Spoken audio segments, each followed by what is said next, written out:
আজ আমি তোমাদের একটা ছোট্ট ভিডিওর মাধ্যমে ড্রাগন ফুল থেকে ফল হওয়ার পুরো ঘটনাটা তুলে ধরার চেষ্টা করব। জানি না কতটা সঠিকভাবে তোমরা এটা দেখতে পারবে বা বুঝতে পারবে।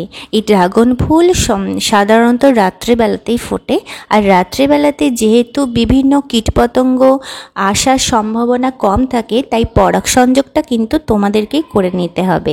দেখো, একটা তুলির সাহায্যে আমার মা এই পুংকেশর থেকে পরাগ রেণুগুলোকে নিয়ে গর্ভদণ্ডের গর্ভমুণ্ডে স্থাপন করছে। খুব স্মুথভাবে, আলতোভাবে এই কাজটা করে নিতে হবে। আমি চেষ্টা করেছি এটা ভালোভাবে তোমাদেরকে দেখানোর। যদি কেউ বাড়িতে ড্রাগন গাছ লাগাও, তাদের সুবিধা হবে এই পরাগ সংযোগ ঘটানোর জন্য। অনেক সময় রাত্রেবেলা পিঁপড়েরাও পরাগ সংযোগ করিয়ে থাকে, তবে তোমরা যদি এই কাজটা করো তাহলে কিন্তু বেশি বেনিফিটটা পাওয়া যায়। রাত্রেবেলা আকাশে মেঘ করেছিল, তাই বৃষ্টি হওয়ার সম্ভাবনা ছিল। সেই কারণে মা একটা প্যাকেট দিয়ে এই ফুলটিকে ঢেকে রেখেছিল, কারণ যদি বৃষ্টি হয় তাহলে জলে ধুয়ে যেতে পারে আর মায়ের এই কাজটা বিফলে চলে যেতে পারে। ঠিক 7 দিন পর কিন্তু এই ফুলটা ওখান থেকে তোমাদের খসিয়ে দিতে হবে। পরের দিনই কিন্তু ফুলটা নুয়ে যায়, কারণ রাত্রেবেলা ফোটে, রাত্রেবেলাতেই থাকে, সকালে উঠেই নুয়ে যায়। সুন্দরভাবে ফুলটা তোমরা খসাবে। দেখো কিভাবে মা খসিয়েছে। ভেতরে যে গর্ভদণ্ডটা আছে সেটা কিন্তু কেটে ফেললে চলবে না, সেটা কিন্তু রেখে দিতে হবে। একটু খেয়াল করে দেখো, সেটা আমি ভালোভাবে তুলেছি তোমাদের যাতে সুবিধা হয়। আর রাস্তা দিয়ে অনেক গাড়ি ঘোড়া যাচ্ছে, প্লিজ সেটাকে ইগনোর করো, যেহেতু রাস্তার ধারে বাড়ি তো, তাই এই শব্দগুলো চলেই আসে।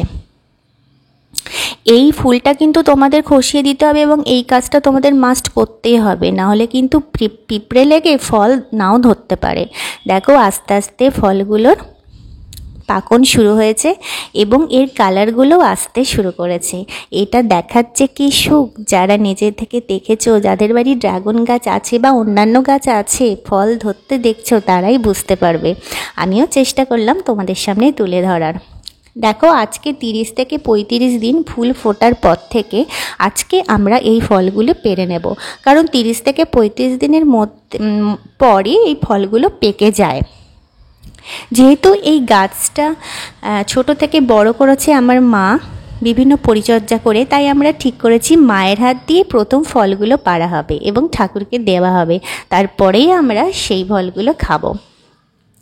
আর এই গাছটা এনেছে আমার ভাই, কিন্তু সে কর্মসূত্রে বাইরে থাকে বলে তার থাকার সম্ভাবনা নেই, তাই প্রতিপদে আমরা তাকে ভীষণভাবে মিস করছি। মাও খুব আনন্দিত এবং আমাদেরও ভীষণ ভালো লাগছে। আজকে ঘরে ঘরে সবাই ড্রাগন গাছ লাগাচ্ছে এবং সবাই এটা ফলটা ফলিয়ে ভীষণ আনন্দ উপভোগ করছে। আমিও করেছি, সেজন্য আজকে ভাবলাম তোমাদের সাথে একটু শেয়ার করি। গাছের ফল খেতে যে কি সুখ, সেটা যে কি বলবো, ভাষায় প্রকাশ করা যায় না। এই ড্রাগন ফলের আদি উৎস মেক্সিকান অঞ্চলে, তবে বর্তমানে ভিয়েতনাম উৎপাদনে প্রথম স্থান অধিকার করেছে। আর জানো তো, এই ড্রাগন ফলের আরেকটা নাম আছে পিতায়া, সেটা চীন দেশে একে বলে থাকে। এত সুমিষ্ট হয়েছে খেতে ফলটা, যেহেতু মা অনেক কষ্ট করে বাড়ির সার এই গাছে দিয়েছে, নিজের হাতে বিভিন্ন শাক সবজি পচিয়ে এই ফল এই গাছে দেওয়া হয়েছে। আমার ছেলে তো ভীষণ ভালো খেয়েছে, খুবই ভালো খেয়েছে। তাহলে আজকে ভিডিওটা কেমন লাগলো জানি।